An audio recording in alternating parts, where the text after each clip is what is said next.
Welcome back to the CivilNet podcast. I'm your host, Patrick Elliott. I'm actually delighted to be joined today by a friend of mine, Abraham Kulajian, who's 5 times judo champion of South America. He's joining us from Brazil, but he's also the president of the Armenian Community Association of the state of Rio de Janeiro, and he's the advisor and representative of the Genician Memorial Foundation of South America. So, Abraham Apojan, good to have you with us. It's amazing to have you, man. Bom dia. Bom dia pro todo mundo. First of all, I would like to thank you very much for receiving me here, to having this conversation together. But I will admit, I am a huge fan of your show, of Mr. Eric Hakopian's show. Huge. I accompany every episode. I have notification on YouTube. Whenever there is Mr. Eric Hakopian or Patrick Elliott, I saw your podcast, let's say, on Sevan, like you were drinking with Eric Mr. Eric, and behind you. That was amazing, man. That was fantastic. What most people don't realize is that Eric forced me to drink whiskey at 11 in the morning. Which was a very, very interesting experience. I don't normally drink that early, but you know, since I'm half Irish, we don't waste whiskey. It's offensive to my culture. So but I would, brother, if you want, I can recommend a lawyer for you. Let's dive in. You were 5 times judo champion and jiu-jitsu, submission grappling. It's a little bit different. Gotcha. Yeah. Apologies. No. Just for the audience to not take the wrong idea. Yes. They think I'm Olympic. It's different. Gotcha. Yeah. Was it Brazilian Jiu-Jitsu? Brazilian Jiu-Jitsu, yes. Okay. And submission grappling. Submission grappling. Gotcha. Okay. Well, so you know, I've mentioned off camera. I mean, I've done kickboxing for quite a while in Canada and then Amsterdam and Poland, and I'm by no means a champion of anything, but it taught me so much about regulating my own emotions, self-discipline, being present in the moment. Because obviously, when somebody punches you in the face, you can't really be self-conscious, right? So, talk to me about this. This is relevant to the projects that you're doing in Armenia. Why do you think martial arts is such an important element for youth to discover and experiment with? Excellent. So, Patrick, you have trained for 10 years, I believe, in Muay Thai. So you are equivalent to black belt, I believe, because there is no graduation system, as you mentioned. Yeah, there's no belts. But it's equivalency. So I never competed. It was just a passion of mine. It's just amazing, but it's enjoyable. Amazing. Martial arts, I believe personally, why I am doing what I'm doing. It is for me in the first place. I'm training for my mental, physical, professional, and spiritual health. That's most definitely. But believe me when I tell you, when I go to compete, to the competition, there is adrenaline rush. You know, you are waiting in line to enter your name, weight, division. You pass everything to enter to compete. You prepare very much. You lose weight. It is excruciating process, I would say. But before I enter, I think about one thing. In God's will, if I win, if I enter, if I submit my opponents and get the gold medal, that's for me. Not just for me to put it in my apartment. For me to show my Armenian people, the next generation of Armenians, the youth, that we have champions. In no way I am equivalent to Artur Alexandrian. In no way. He's in the sky. I'm in different category, different specialization. But Artur Alexandrian, he's example for us, man. It is a hope. It is a north. It is a direction in our compass. Yeah. So we can represent. So my vocation in this area is to inspire my new generations. Is to tell all Armenians across the planet, whenever they are in Canada, USA, Brazil, Armenia, that we are able to win. We are winner when we are determined, when we have a purpose, when we have a mission and vocation. This is most definitely.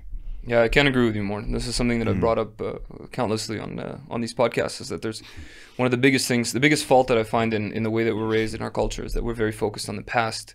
And this leads to a lot of what if scenarios that are not necessarily productive. You know, it's like I heard an old man in a documentary that I really liked, but you know, saying that, well, if I'm certain that if we didn't have the genocide, we would be a first world nation today. And it's like, well, we can be. The genocide happened. You can't change that.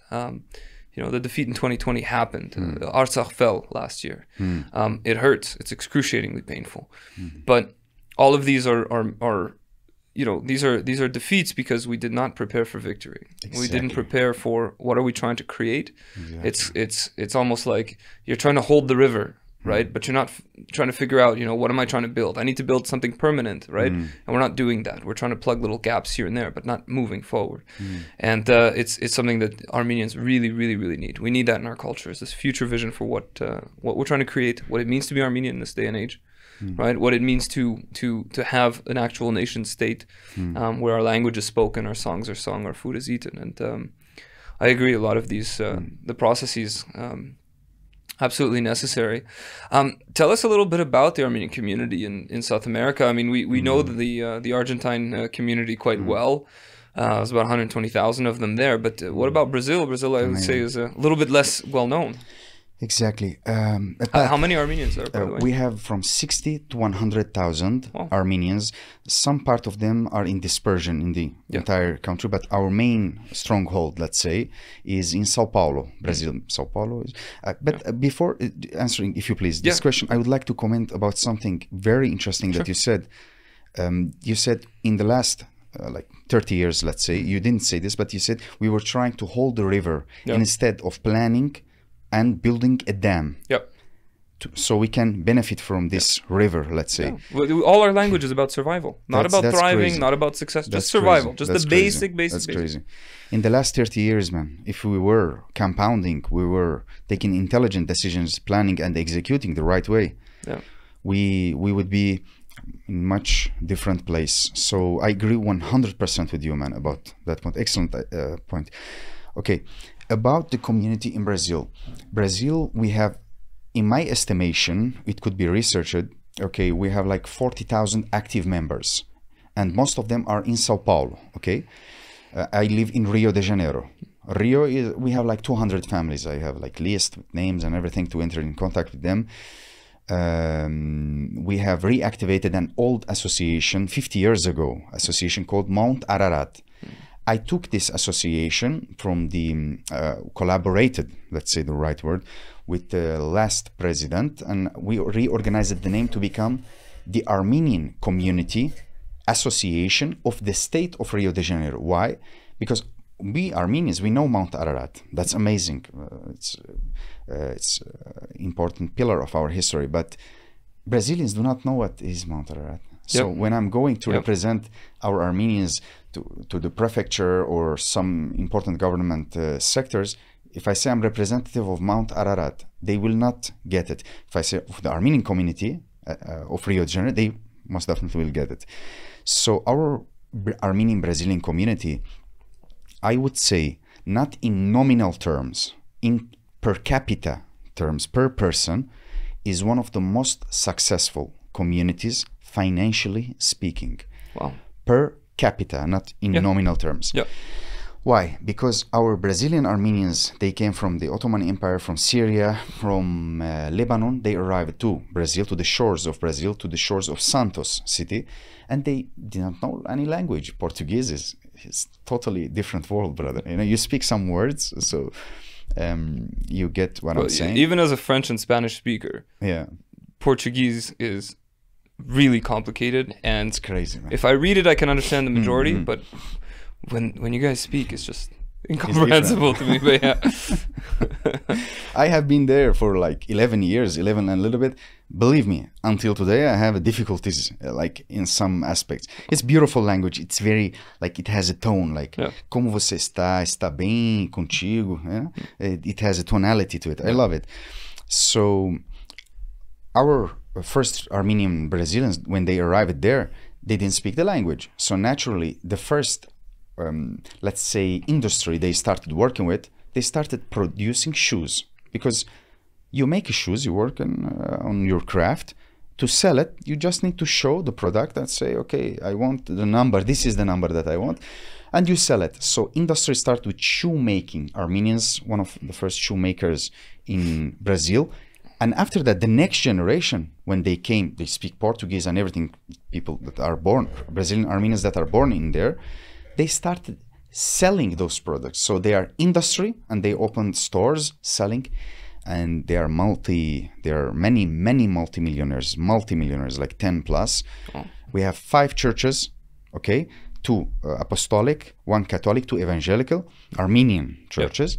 We have one school from A to Z, amazing school. We have our Araç North, you know, Bishop Narek Berberian. We have very robust and unified community. Why? Because our community is small, man. So AGBU, Tashnak Sutyun, the church, the other church, Catholic, evangelical, they are to every event. When there is an event, you're gonna see representatives of all sections. Unbelievable, man. Very good. Yeah, we didn't have that in Canada, I'll tell you that exactly. Much. Yeah. So how do you see the Brazilian Armenian community taking on a bigger role in Armenia? I mean, right now, if you're driving by, my goodness, I can't remember the name of the street, but it's by Arshakunians, facing the French embassy. There's a construction site and it says it's the future site of the Brazilian embassy to Armenia. So they're clearly expanding the diplomatic mission here. The one currently is just across the hall from us, exactly. As you know. With a really nice, I really like your ambassador. He's a really nice guy. He's a very energetic guy. Mr. Fabio. He shows up, he does things. He's a great guy. But it looks like the Brazil has an interest in expanding cooperation. Here, of course, Argentina has recently expanded their embassy, and I saw Uruguay is opening a larger embassy. So there seems to be growing ties between South America and Armenia. Tell us specifically about Brazil. What do you see the role of Brazil in Armenia, and what can the Armenian community in Brazil do to support this role here? Amazing question, because maybe the point of the podcast is exact point. Unfortunately, South America, especially Brazil, is not seen by the Armenian community, let's say, by our Armenia, because our main focus is Europe, the Western camp, you know, USA. Okay, but we, as very important representatives of our government, of our current government, they mentioned we need to diversify security, okay, and our commerce and many economical aspects. But there is important point. To diversify, you need real diversification. Not there is a term in the investments world, in asset and investment management world, there is diversification and there is diversification. You diversify or die worse. No, it is a term. Worse position, it is a term in the from the great investor Graham's book, I believe. So what does Brazil provide to Armenia and vice versa? And I am in some projects in these things, real quantitative projects that we can measure. So I wrote an article about this, a very short article about this exchange, vice versa. So first of all, what can Brazil provide to Armenia? I believe you know this very well, that Brazil feeds the planet. To fight a war or anything, not just a war. Let's say, you know, we are in peaceful times, you know.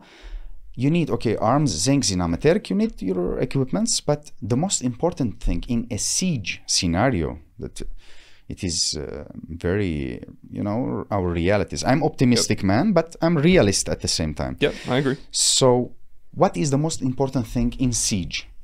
Your food supply. Brazil is a food supplier. Brazil feeds the planet. Fish, chicken, meat, any type of poultry or soy or any agriculture. Wheat, exactly. Brazil feeds, like they have in some measures like 60% of coffee production, 40% of the cocoa.